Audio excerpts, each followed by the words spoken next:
one thing I do remember I did differently, and it wasn't just for the Olympics, it was for, we had world championships every 3 years. And then we also, I think the hardest races were actually our internal national team races, when we would just kick the shit out of each other, all the girls that we were training with on the team. Because you knew, everybody knew your weak spots and you knew theirs. And so those were the hardest races. But those mornings, those hard peace mornings, I would look in the mirror and just kind of like self-affirmation, I guess now that I think about it. But it was just kind of something that just felt natural. It's just like, you got this. Hey everyone, welcome back to another episode of Lionheart Radio. We are currently in the beginning stages of summer, and it doesn't matter if you are a gym rat or a weekend warrior or an endurance athlete or some combination of all of them, kind of like myself. Everybody has one thing on their mind, and that is looking good naked. Everybody wants to look good and have some payoff for all of the hard work that they're doing behind the scenes. Everybody at Lionheart Radio is no different, from the host to the people that we have working behind the scenes. Now, if there is one thing that separates us apart, it's essentially the fact that we are not willing to sell you any bullshit. So what we've done is we've taken out the whole crash diet. We've saved you the 6 weeks to the next six-pack plan. And we've taken all of the knowledge that we have, collectively pooled it together, and put it in a document, a book, that you can download for free on lionheartrad.io. In that book, we have things that are going to help you get sustainably lean.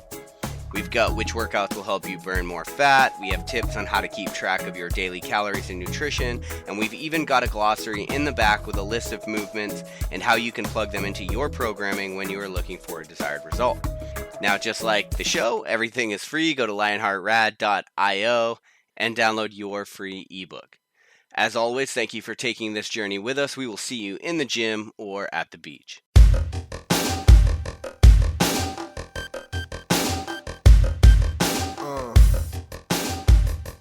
All right, welcome back to Lionheart Radio. I'm your host, Rick Alexander, founder of Lou Aviv in San Diego, California. And today I'm joined by multiple world champion, two-time Olympic gold medalist, and coach at Power Speed Endurance, Erin Cafaro MacKenzie. Thanks for being on. Hey, Rick. Thanks. So as we were talking pre-interview, as serendipity would have it, your husband's interview actually aired today with Brian MacKenzie. Yep. So for the listeners, and I think two-time Olympic gold medalist kind of speaks for itself, but for the listeners, can you kind of walk us through your athletic background, what got you into, being into fitness and into sports in the first place? Yeah, sure. I guess I was the kid that never dreamed or even thought they could make it to the Olympics. So that wasn't even on my radar. I actually started out dancing. I did classical ballet for the first 12 years from 2 to 14, and got pretty competitive at that. And so I think, I have a lot to thank that discipline that taught me, and obviously, rhythm and flexibility. But that was my base. I was a dancer, and then, that got a little unhealthy as far as, just body image, and it was, I would say dancers are the most competitive athletes I've ever really? been around. Oh yeah, it's brutal. So I actually was having fun. My brother always played every single sport growing up, baseball, football, whatever. And so I had fun throwing a ball with him, seeing how hard we could throw the ball, and little home run derby on the street. And so I got into softball. I think that was in around junior high. And then I picked up basketball, and I really, really liked basketball all through high school, but I was okay at it, but I wasn't great. I loved the sport. It was just fun to me. It was it was playing. And so when it came time to go to college, I really wanted to play in college, but I just didn't have what it took. And so I was looking around at colleges to walk on to. For what? For basketball? For basketball. Yeah. For basketball. Yeah. And, basically my dad suggested, he's like, there's this rowing thing that kids are getting scholarships for without any experience. Why don't you try that? And so I looked into it and started calling around in different colleges and just kind of, it was like cold calling, Yeah. being like, hey, I'm a kid from Modesto, California. I haven't taken a stroke in my life. Can I come to your school? And I got a lot of no's. Sure. It's actually kind of a funny story now because I know all the head coaches that were like, yeah, no, because I'm actually pretty short when it comes to rowers. So then you must have been short for basketball as well. Yeah, but I was a two guard, so I was all right. There's a spot for me. Sure. Yeah. On the basketball team. But rowing, especially with scholarship, like if they are going to give a scholarship, they're going to give it to a 6-foot something girl, and they aren't going to give it to a 5-foot nothing girl. So I fortunately, the novice coach Sarah Nevin at Cal Berkeley called me back and she invited me out to go into the launch, which is like the coach's boat. And yeah, I did a little mini tour and I loved it. And, I was so nervous that before, I heard that there's this 2K race or like that there's this 2K distance. Mm-hmm. I had nothing about rowing. And so I was like, oh, I should probably do a 2K before I like go watch practice, and so I did one, and they were all these high school girls were talking about their scores, and I was like, oh yeah, I pulled this like 8:45 for 2,000 meters, which on the concept too. The concept too, exactly. So that's kind of like the SAT of rowing, right? But yeah, the coach turned around and was like, never tell anybody that again. Really? Okay, got it. Yeah, because I guess she was just going off my past athletic experience, and that's not a score you want to shout from the hilltops. Basically, if you're on a competitive rowing team. Yeah. So, Yeah. but I should have done more research. But anyhow, so long story short, I think my my background was non-specialized, and I think that actually set me up really well for rowing. Rowing needs a lot of endurance. My basketball coaches made us do cross country in the off season, and it needs rhythm, it needs flexibility, and it needs competitiveness. And I had all of those from all the different sports and just my upbringing. So yeah, I guess that's the long and short of it. Sure. Of my non-specialized rowing background. Yeah, what's interesting is we had Sarah Hendershot on as well. And, nice. And she talked about how one of the things that got her into rowing was the fact that she could go to college and row as well. Yeah, well, it's probably number one on the list of parents, right? Yeah, for sure. Like, how do I get my kid into school, one, and then potentially paid for, two? Right. So another parallel is that she talked about that she's kind of small for rowing as well. So she said the way that she made up for it was kind of just work ethic and hard work. And I'm kind of, what was your approach as far as coming in, being a smaller athlete and having to make that up? Yeah. And I, Sarah is a fantastic rower and a great competitor for sure. And, I was there, the quad before her, and what I learned from those girls, because there's always there's token short girls, kind of like like on South Park. Sure. we're the tokens. Okay. But so you learn what they do, like how do these like outliers survive, Mm-hmm. And there was a girl that was actually was on Sarah's team on Princeton before, Leah Purnell, and she would outwork the shit out of anybody. Like, she could just grind and go after. She would just be doing extra all the time. Fortunately, I tried to do that. I broke myself a lot trying to play that game of outworking. Yeah, because there's everyone. Definitely a law of diminishing return when it comes to exactly. volume. Well, right? yeah. And I think if you are new to the sport, you kind of need some of those repetitions to get familiar with it. But at some point, you're just not recovering. You're already doing a full-on training program. And then in addition, if you're trying to do more than that, then that's where you kind of start crumbling. And so what my approach ended up being to actually get onto the 2008 team was to do things to stop following the leader per se. So stop following what people are doing and start feeling a little bit more and actually work on my own personal weaknesses. So for me, since I was, was smaller, it was strength. Like, how am I going to out muscle or, like out lever a 6'3", 200-pound girl? Like, it's just the law.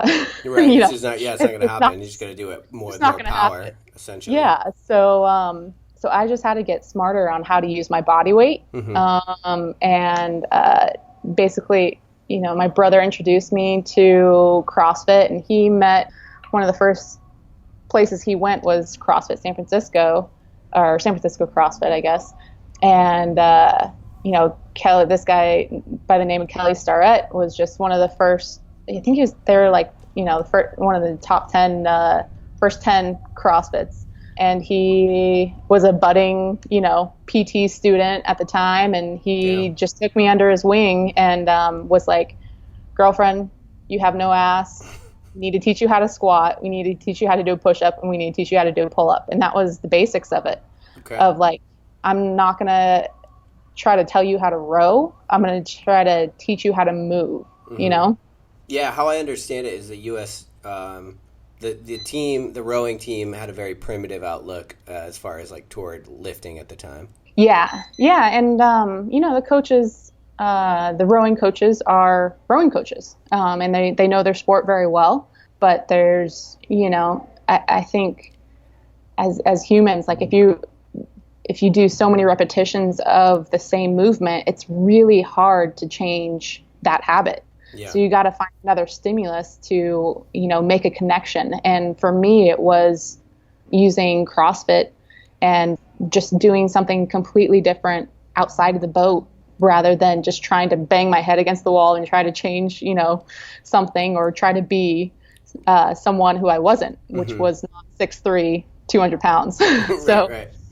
So when you started experimenting with these other things like CrossFit on the outside, and there started to be a crossover and like a real transition effect, did it catch on, or were people still reluctant as far as lifting and adding in CrossFit to the rowing?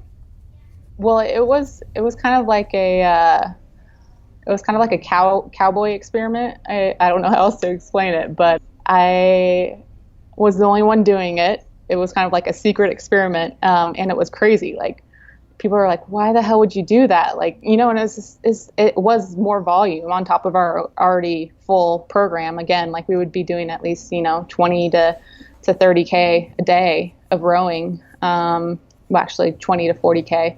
But, it was a massive experiment. There was only a couple people that would, every now and then join me for something. But it was the fall of 2008, and everybody was kind of just scrambling and trying to figure out how to get on the freaking team. And so too many people weren't really worried about what I was doing until I started really doing well. Like I went from the bottom of the totem pole to I remember that spring there. I couldn't lose. And to be honest, I don't know if it was necessarily that I got stronger. I think I just became more aware of how to use my body weight, and even more so how to teach my partner or whoever was in the boat with me how to use their body weight more effectively. Because again, I'm not going to be able to outpower someone who's just designed like a freak of nature. Yeah, no, I think more than anything, that was like the first piece of me understanding how to be a coach and the power of using your body weight and using, not just concentrating on yourself, but whoever else is in the boat with you. Yeah. So 20 to 40,000 K a day makes me want to puke on a rower. That sounds awful. How much training outside of that could you really get in as far as like CrossFit and stuff?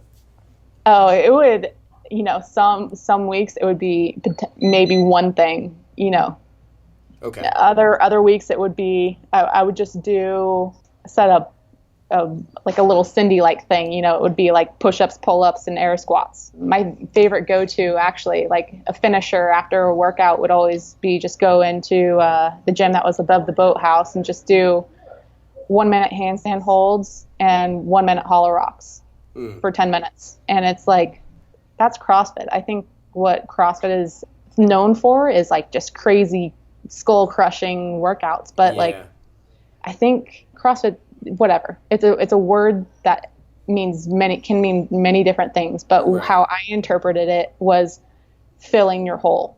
And that was my hole. Like my hole was body weight awareness and just, strength. And it was either some body weight or just adding 5x5s or 5x3 deadlifts, just getting exposure to something completely different, stimulus that I hadn't gotten in the boat. So is that approach of kind of just finding your weaknesses, finding a gap in your fitness and literally just working on that? Totally. Yeah, that's very cool. Now, when you're doing that much volume, and I'm just assuming, but I would think your diet and stuff would have to really be dialed in order to reduce inflammation and really everything to reduce stress markers would really have to be very dialed in order to get away with doing that much volume and not breaking yourself. Yeah, well, that pretty much was the difference between my 2008 quadrennium, is what, they call it, 4 years of training up to 2008, and then 2012. I think I could get away with a lot more shit. In 2008, I was, how old was I? I think I was like 23, 24. Yeah. I remember when we finally made the team, we were sponsored by like Kellogg's or, one of the cereal companies. Oh, really? And they sent us this whole box of like cereal, and we would just crush like cereal and I would be like, oh yeah, I'm totally paleo, but crush cereal on the side, Right. I think you just get away with shit when you're younger. Yeah, absolutely. But yeah, after just wear and tear and on your body, 2012 era, I just couldn't get away with it. I just kept on breaking. I actually had to miss a world championships the year before 2012 because I had broken 2 ribs. How do you break a rib? Really? Well, you can feel it a mile away. It's basically, it's a stress fracture. So but like it starts out, simplified. It's basically your muscles are you're very tight, especially around your lat and subscap and all of that. And those are just glued down to your ribs, and then you're breathing hard. And so your ribs, or your lungs and diaphragm or everything are pushing on the inside, and there's nowhere for your ribs to go. And so they just take the stress and break. The fundamental reason that I believe is that, especially as a, shorter rower, your shoulder's out of position. So if you're reaching and any bit internal, you're just exposing all of those, that area that just gets so tight. You just, after how many strokes, thousands of strokes a day, right. No matter how much mobility you do, you can't undo it. So yeah, I think that's where I basically got a big kick in the ass of like, hey, you're going to have to change your technique and you're going to have to do something else, like change your diet, because you're breaking. Sure. So what was what lifestyle factor, and maybe you alluded to it with diet, but what did you control the most that made the biggest impact as far as your recovery and things like that? Starting to date my husband. Yeah. Brian. Yeah. Well, because he's on the cutting edge of all, like he's the one, I feel like he messes with stuff, finds out what works, and then everybody else kind of starts to adopt it. Oh, he's such a good tinkerer. Yeah. It drives me nuts. But that's, I guess Kelly actually introduced us in 2010. And the first thing he said was, when I was actually injured, and he was like, hey, I have a buddy down there. He's gonna, review with you how to squat and push and pull again, but don't make out with him. And I was like, okay, whatever. So then he gave Brian the same thing. But yeah, he was like, you're introducing me to a coach. Like, I'm not going to make out with a freaking coach. Right. We had, semi kept in touch. He helped me out that day. I went to one of his seminars, but in 2012, I was coming back through for our Olympic training camp. I was driving from Northern California down to the Mexico border, basically where the training center is. And Brian lives in Orange County, and I called him up and I was like, hey, I'm coming through. I think, you'd probably kill me if I didn't come and stop and say hi. And so he was like, yeah, come over for dinner. And it was just weird. It was just kind of like, he wasn't a coach anymore. He was just a friend. And he, from then on, he actually moved out to Princeton with me for those next 6 months leading up to London, and literally put me under a microscope and gave me spoonfuls of coconut oil, would cook. He did my laundry. I mean, this is probably the side most people don't really know about Brian, but sure. Dude, he was a trooper. Yeah, he cooked what he wanted me to be fueled with, and it was predominantly shifting to a fat adapted diet. Not saying that I didn't eat carbs, because you can't take away chips and guacamole from me, but it was so ketogenic diet. Fat. Okay. No, because I was never in ketosis, because I mean we just had way too much volume, and rowing is 2,000 meters. It is a sprint, and so I don't think it actually is a sport that's really, if you're an ultra runner, fucking go for it, be ketogenic. But if you're a middle distance sprinter, it's very demanding of that high output power. Yeah. Mm-hmm. Yeah. We're doing, 1 minute on, 1 minute off, type of things. And it's just, but yeah, we just became pretty much like meat eating vegetarians, with spoonfuls of coconut oil. That's all I can remember. It was, I don't know why. I don't mind coconut, but just a spoonful of it was gnarly. Right. So you just increase fat uptake in order. Increase fat. Yeah, exactly. Okay. And women kind of have a cheating way to tell if you are, if you're healthy or not. And that's, basically if you have your menstrual cycle. Mm-hmm. And it was weird. It was almost like a badge of honor, of like, oh, you're training so hard that you don't have your menstrual cycle. And when in fact, that's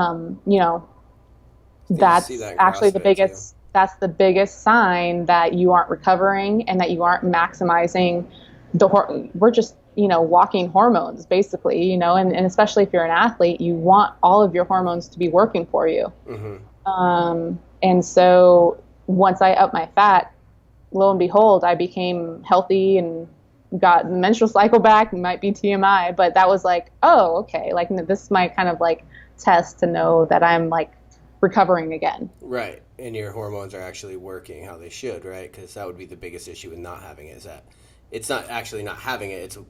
That's a symptom, but the problem is your actual hormone release. For sure. Yeah. For sure. So do you still eat that way, or has your thinking kind of evolved? I think everything should come in waves, and I definitely became very like Nazi-like about my eating habits. That's not a PC word to use. It's okay. But very strict. Okay. Very strict with my eating habits. Yeah, I'm like 1/8 Jewish, so I can say that, I guess. So anyhow, but we moved up to Oregon a few months ago, and it's just fun. Like I feel like you can experience culture through food, and so I didn't want to like limit myself through it. I mean, I've really never drinking beer in my life, but I'm drinking beer now, and like there's freaking homemade sprouted bread, and I'm like, great, let's do it. And I also think it's interesting to just feel things. Like if you are so stuck on one way of eating, you almost forget what it feels like otherwise, and sure. And I also think sometimes you're easier to kill.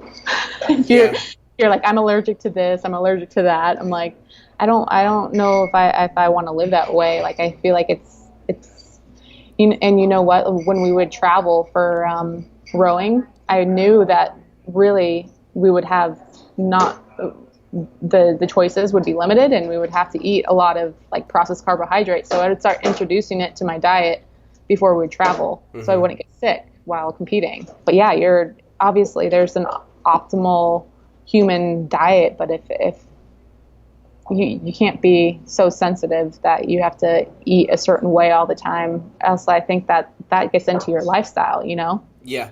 I think being dogmatic about anything is just not sustainable too. And if you do sustain it, you just kind of look like an elitist asshole. Just right. Yeah. But yeah.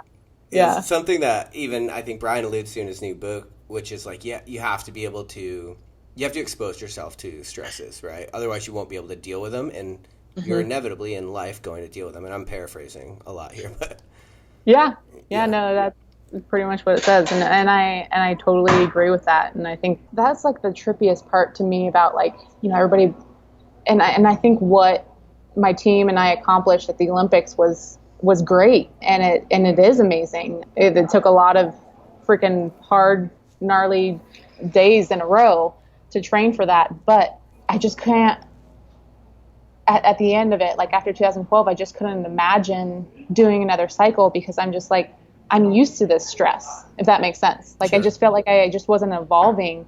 And so I think that not only is it important, you know, with food lifestyle, but it like also what your goals are in life. Like, you gotta constantly evolve if you want to grow. And it's okay if you don't want to grow too. Yeah, I guess. Yeah. But that's the thing. I think, like, really evolving you have to level up and you have to grow, but that's relative to where you're at in life, right? Like, there's always comfortable, even if comfortable for you is, you know, nuts to somebody else.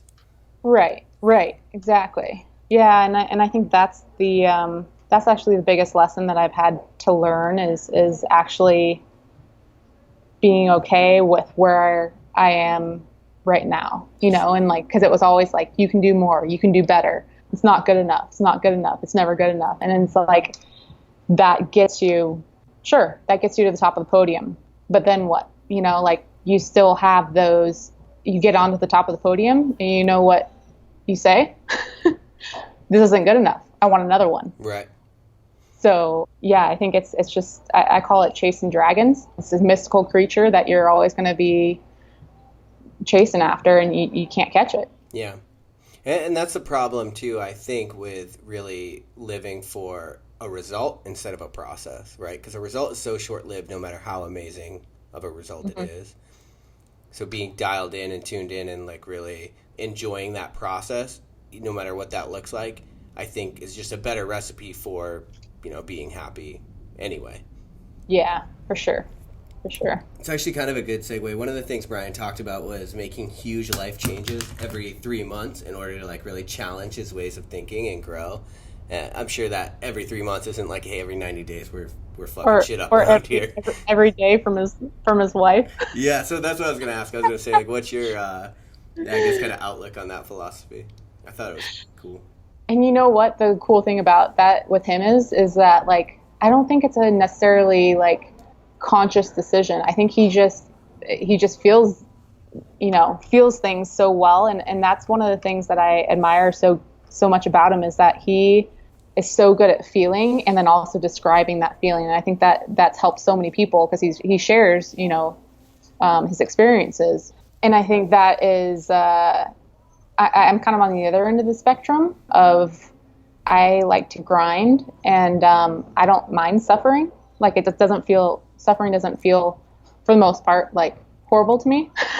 Or pain, I guess that might be a better way to describe it. Like, I'm not scared of pain, so I will ignore feeling and push through things a lot more than he will. So he doesn't like pain, and that's totally normal.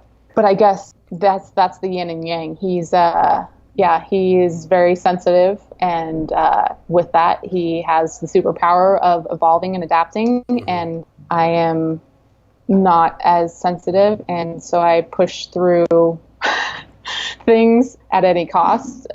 You know, my college rowing coach, my favorite quote is, he's like, yeah, Erin would row through a brick wall. And that's kind of how it is, but it doesn't, you know, that's that feels satisfying to me. Like I like feeling that's my feeling. Like I like to feel pain because then I know that's the threshold. Like sometimes I think that's why my athletic career was laden with injuries, because I like to know my limits almost. You know, like how much can I actually put up with? Like, yeah, if you're going to tell me to stop, I'm not going to stop. But if I have to because I'm broken, then okay, that's my limit. Hey fam, I wanted to take a quick break from the show to talk to you about an experience that I had and also a product that I created out of that experience to solve a problem that I had. So for 4 years, I was an instructor at a military selection program. What that meant is that I would run and I would swim with the students, and then I would also do physical training. And I actually designed a lot of that physical training, and it was more of, CrossFit-y circuit, body weight type stuff, running, push-ups, pull-ups, sit-ups, the normal calisthenics that you would see in the military.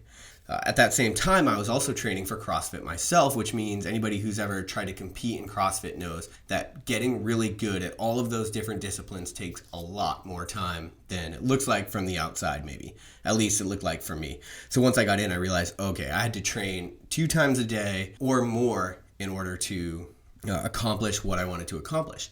Now, what that meant is I would have to train before work, then I would go to work and I would train with the students, and then after work, I would also train again for myself for my second session of the day. And of course, I tried to line them all up so that I wasn't just getting wrecked on all fronts, but that's a difficult thing to do. So for the most part, it was just a ton of volume, and it was really hard to recover. Now, in an attempt to recover, I started realizing, okay, I have to start making up for all of these different lifestyle factors like sleep and how I eat and my nutrition and my supplements. And so supplements was one of the first things that I went to. But I realized in order to get ready for the next workout, I had to eat, I had to take supplements that I couldn't, for things like creatine that I couldn't get from the food. And then on top of that, I was tired, so I had to drink coffee so I could get my mind right for the day, for the next workout. And it was really this like nightmare scenario where I was constantly trying to take things in just in order to stay even and feel okay going into the next thing. What I started to find is all of the supplements that I was taking off this shelf were chocked full of fillers. They either had things that I didn't want in them, or it didn't have enough of what I actually wanted in it. So I started researching all of these different supplements, and I started researching what was actually in the labels, and I realized all of these different fillers are chocked full of things like gluten that make me feel like shit. They would make me feel bloated, or essentially just, you don't want to have to recover from a recovery is what I found. I have enough fucking recovering in my life just trying to work out 2 or 3 times a day. So what I started doing is started sourcing and buying all of the raw materials myself for all of the products that I found had proven studies that were not backed by supplement companies. I mean, proven results like creatine. It helps with strength, endurance, recovery, and it's very studied. Very widely studied, I should say. So I started sourcing these materials, putting them together, and then taking them myself. So that way I knew exactly what I was putting in my body, and I knew that everything I put in my body was proven to work, at least on some level. And then I started giving it out to all my friends and all of my teammates that also worked out with me. And what I started to find is that there was starting to be a really big demand for this product. Now, giving it out, I realized that got to a point where I was working out 3 times a day, working in the middle of those times, and then I would get home at night and I would have to be in my garage and I'd be making all this product. So that just got really hard. So we eventually outsourced the manufacturing, and I told people, hey, you guys are going to have to pay me for this product if you continue to want it. And that's exactly what we did. So we outsourced manufacturing, we started calling it Lionheart Refuel, and we started selling it on a much bigger scale. So what you get in that is branched chain amino acids, glutamine, creatine. These are all things that have proven to help with the physical recovery. And then for that mental acuity piece, we put caffeine, ginseng, and guarana. Not a lot, not enough to make you buzzed, but just enough to make you kind of have that alert feeling and feel good going into the next workout. So it's nothing on the level of a pre-workout, but more of just a help lift you up once a difficult workout puts you in a mental deficit. So if you guys want to check that product out, you can go to www.lionheartrefuel.com and use code RADIO so that we know you're a listener of the show, and you'll get 10% off. And I really appreciate you guys taking the time to listen to this, and now we'll get back to the show. All right, thanks. Are you religious, or do you come from a religious background? I was raised as a Catholic, holiday Catholic, pretty much. But my dad's very, very Catholic. And so I had, first baptism, first communion. But it never really resonated with me too much. But I don't know. I feel like my my religion is nature, Mm-hmm. and that sounds very hippie. Maybe Oregon's gotten to me, no, but I do believe in a higher power. I think you kind of have to stay humble, you Mm. know. Sure. Yeah, and I know that sounds like a really weird question for the podcast, but the reason I'm asking is because I'm curious about. I'm always curious when you find people who have a really like an affinity to suffer, right? Because it's a quality that will make you a really good endurance athlete to a point. And I'm always just curious of what it is that's common among people that can suffer for a really long time. So Hmm. I don't know where that goes, Yeah, but I mean, it's a really darn good reason why, like I think that to have this like belief that someone thinks that you are, infinitely capable and powerful, and just to feel like you always have someone on your side. Like I had a lot of teammates that were religious, and I almost was like, shit, I want that guy on my side too, yeah, right, right, So I can kind of see that of like, when you're getting low, you always are like, no, well, he believes in me, or and right. right. Basically, I mean, without getting too religious, because I'm sure this might be, it's always a touchy subject, but Yeah. I really think that the shift in believing that you actually hold the power, and that you, or not the power, I think that's actually the opposite word I wanted. I think that you are the strength. You are, it's not someone else. It's not someone else giving it to you. You create it. It's yours, and it's there for the taking. Like, it's not like, one person has more strength, or, whatever than the other. I think everybody has it within them, and that they're just so scared to almost own it, that they have to attribute it to another thing, or another cause, or a higher being. Yeah, I definitely understand what you're saying. I'm just like that self-reliance kind of thing, right? Yeah, Yeah. yeah. So you've been at the top of a sport, well, the very top of a sport. What is the biggest separating factor? Because there's a lot of people that would love to go to the Olympics, and I think what happens is the people that make it, they get a platform and they tell people like, you should just follow your passion or whatever. And so it's really easy for people to step back and be like, Erin Cafaro is an Olympic gold medalist. Like, I want to be an Olympic gold medalist. What do you think the biggest separating factor between people that succeed in their sport and people that don't is, that you've seen? I think it might have to do with passion, or it just might have to do with stubbornness. Okay. I think people who succeed are used to hearing no, and are okay with hearing no, and okay with failing. To be honest, that's the only thing that comes to mind of like, if there's something that gets in your way, that will set you off, and you're like, oh, this isn't for me. Well, then, yeah, no, it's not. But when you really want to achieve something, there's going to be a lot of no's, and there's going to be a lot of like, you shouldn't be doing this, or a lot of you can't. And that's just the difference between, I think, someone who, whether it's a sport, or, in business, or even in life, like, that just continues to go, whether other people believe in them or not. Mm-hmm. And that doesn't mean you don't have self-doubt, because that is all too rampant. Yeah, just part But, of it. and I think that's actually that might be the biggest misnomer of them all, of like, people thinking that all of everybody's so self-confident, who achieve something great. And I think, and it, drives my husband nuts, because I'm always like, oh, I can't do this. Like, this is so hard. Like, I don't know. Like, well, I don't know if I'm going to do it. And then I just continue to do it. It's like, yeah, you actually probably still complain about it, but you wake up the next morning and you get after it again. Mm-hmm. And I think that is, to me, the biggest separator, is just continuing to go. Yeah, so it's like the doubt's there, but at the same time, it's like you don't let it bring you down. Yeah, like, you're still moving. Right. And then it's like, no, I shouldn't be moving, but I'm, like, no, stop moving, but you just keep moving. Yeah, absolutely. So much of your life had to have been dedicated to the sport over the course of a decade or more. So when that sport ended, and I know you're into the power speed endurance thing now because you're a coach, and I know you had a lot to do with the setting up of the PSE Pro program launching.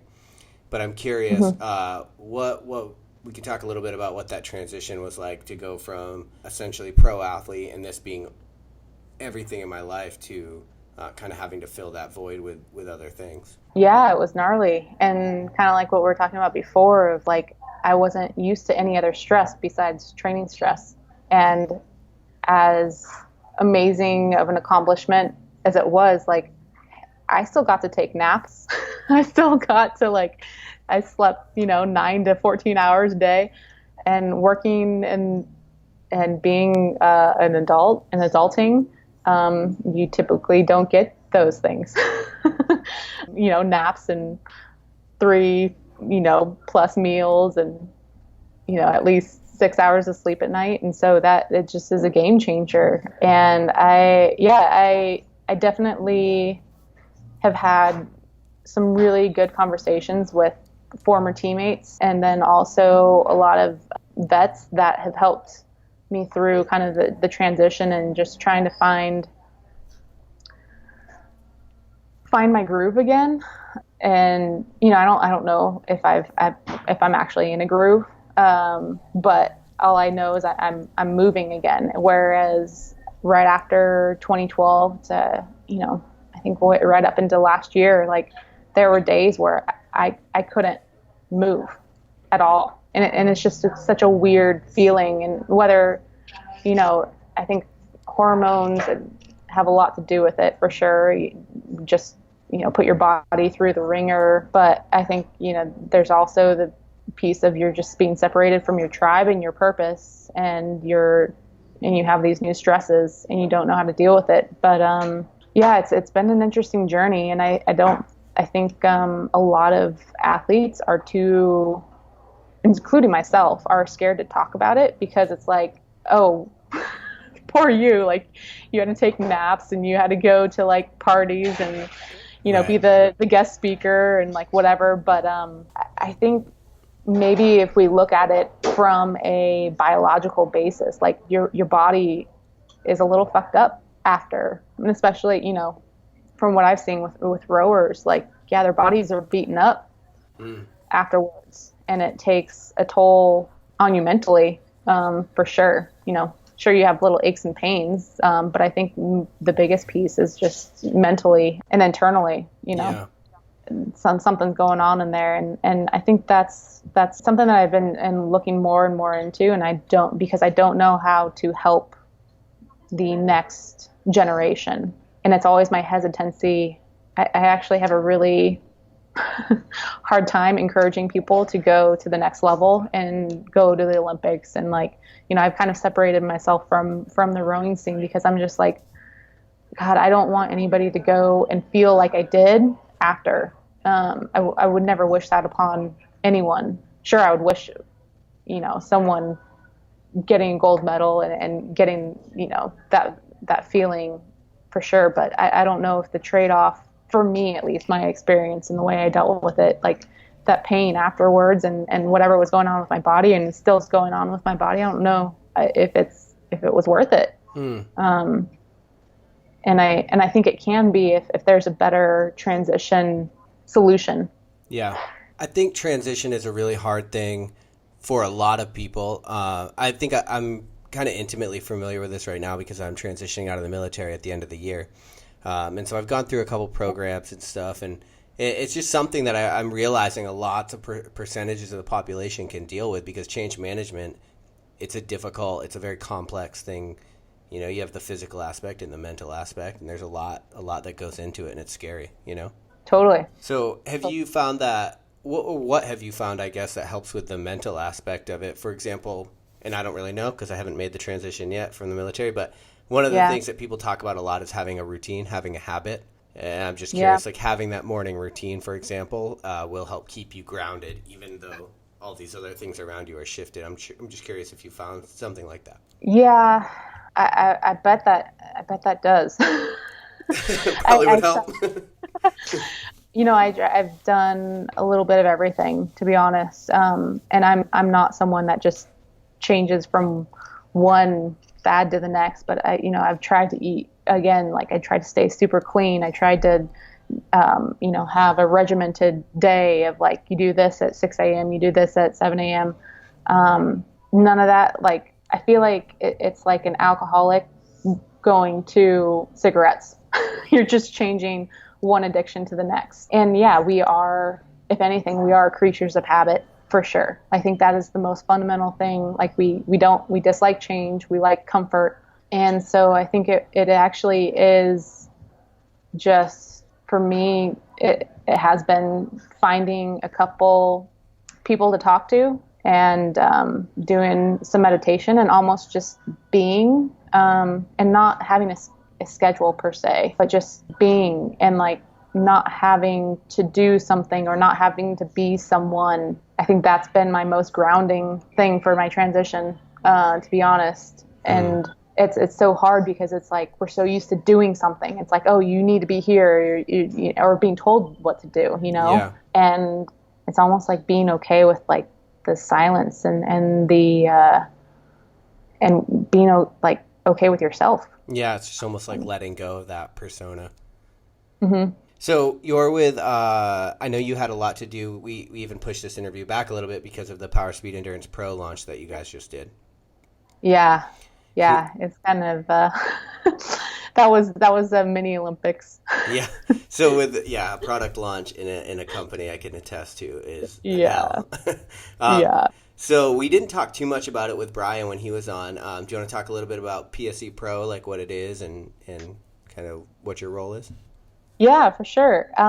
So PSE is a acronym for Power Speed Endurance, and it's the name of Brian's first book, actually, and it's basically going over the fundamentals of movement of sports, and some of the basic sports like running, biking, swimming, rowing, and it's just treating, it's basically giving you a guide on how to perform a sport and efficiently and effectively. And what we see in those sports is a lot of injury, and everybody, again, here's the repetition thing. Everybody, wants the repetitions, which is fine. But what is missing in a lot of, I guess not just sport, but a lot of skill is, or a lot of things is actual skill. And so here is he's laid out, here's the skill of this sport,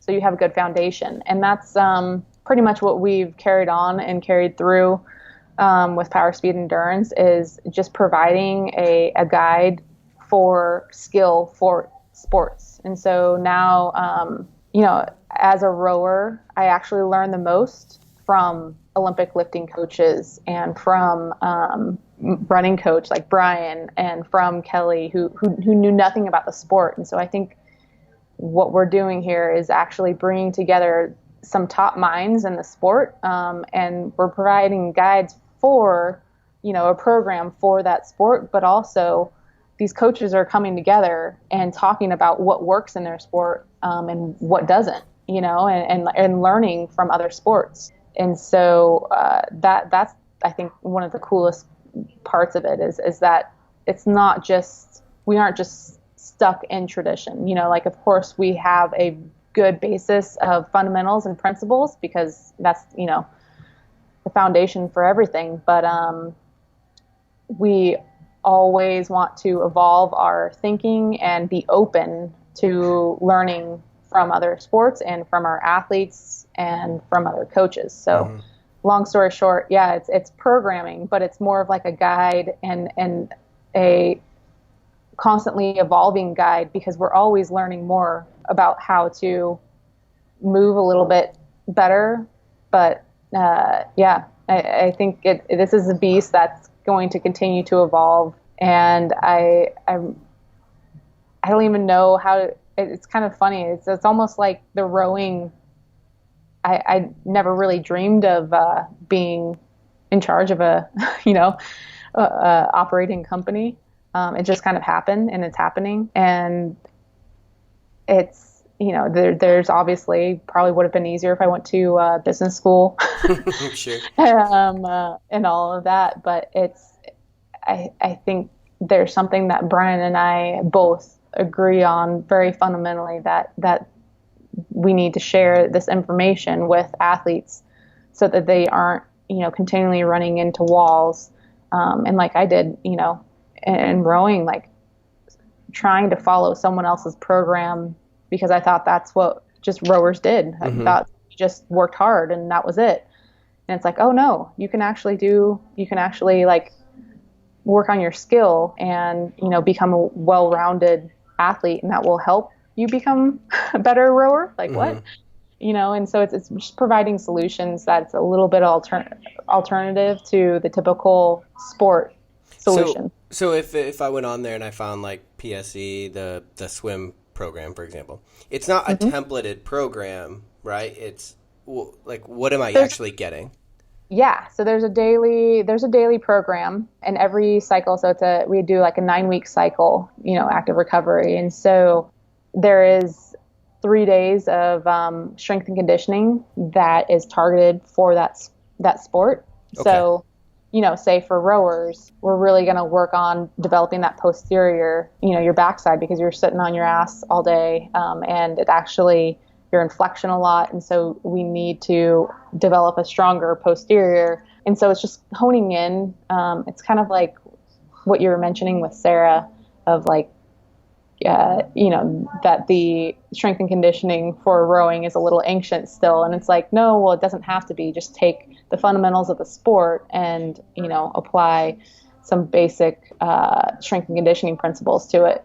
So that's 3 days a week on Monday, Wednesday, Friday, strength and conditioning. And then Tuesday, Thursday, and Saturday is a mix of intervals and just a stamina session. So, and you can go for, it's like the CrossFit endurance model, except for a little bit more in depth. Okay. So you'll find, I think what CrossFit endurance was before was just intervals and, some strength and conditioning, but it was mostly like, here's some intervals to try out, and to add to your CrossFit. Well, we're giving actual sport athletes ideas for strength and conditioning now, while also, we still have a good CrossFit contingent that comes to us to help round out their program. So with sport side. To have that many sport specific, you guys must have just been sitting there writing out programming, a shitload of programming to have that much in-depth sport specific type programs. Yeah. Okay. Yeah.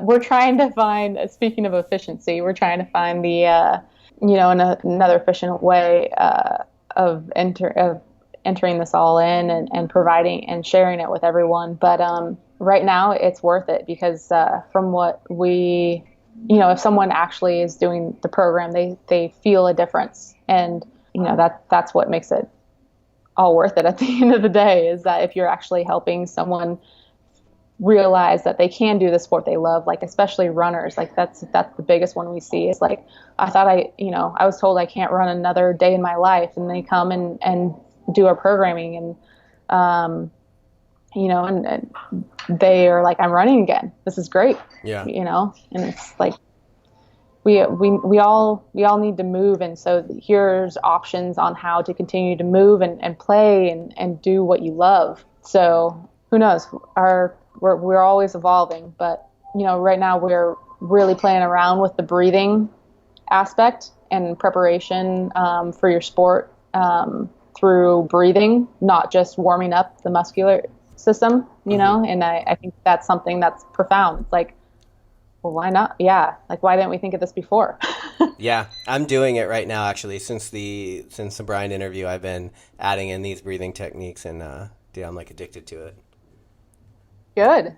Yeah, no. And, the biggest thing is do you feel a difference? We don't want to sell a program just to be like, this is the best program ever. I think everybody feels something different. And everybody's looking for something different out of their movement practice or even out of their life. And so this is just our solution to help people, train for something. And, for me, like I know the volume program works. but where it put me, mentally and physically and hormonally afterwards, like I don't, again, I don't wish that upon anyone. So Yeah. here's a, I have a rowing program that I'm trying to get out to, high schoolers, college kids, as much as I can, because I just, it pains me to see how much volume they think is necessary for a 2,000 meter sport. Yeah. Yeah, absolutely. And it's got to be a fine line between systematizing that process that you have and sacrificing quality, right? Totally. Yeah.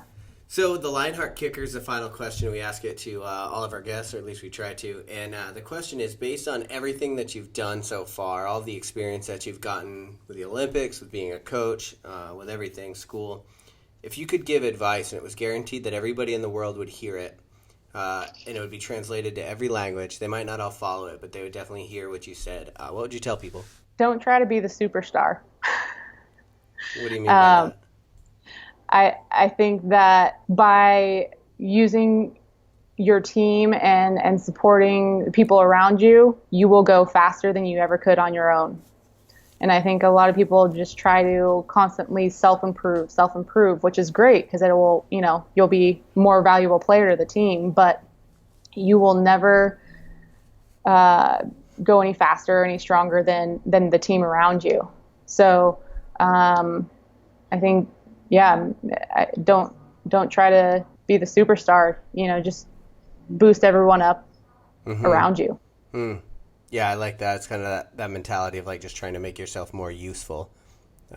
Yeah. And so it's like you're just a piece of the team. Maybe I'm like brainwashed from being a rower, but it really is nailed into us. That's like, if you think you can go fast, sure, go sit in a single by yourself.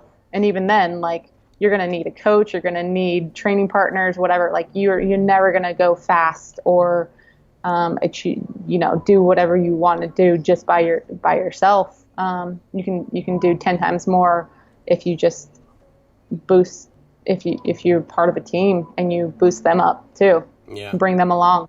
Yeah, absolutely. That's good advice. I like it. Erin, thanks for being on today. I really appreciate you taking the time. Yeah, buddy. Thanks, Rick. All right. Thanks, guys. Thanks for listening to Lionheart Radio. I hope that the information from today's show will make you fitter, happier, and healthier. For the show notes of this episode and every episode, head to www.lionheartrad.io. Yep, just like Lionheart Radio. And please, if you have the time, head over to iTunes and give us a 5-star rating. It really helps us to know that we're on the right track in delivering you reliable information and value. As always, feedback is welcome. If you have any comments on the show or would like to suggest a guest, send me an email at rick@luavive.com. That's LUAVIVE.com. Thanks for your support, and we will see you next time. Bitch, I feel good. Don't I look stupendous? My shine is so endless, and shit you can do to end this. Even when I'm dead, niggas still gon' bump that chip shit. Coke, white, Escalade on cinches for you dipshit. So you won't forget this. Midwest nigga be the coldest.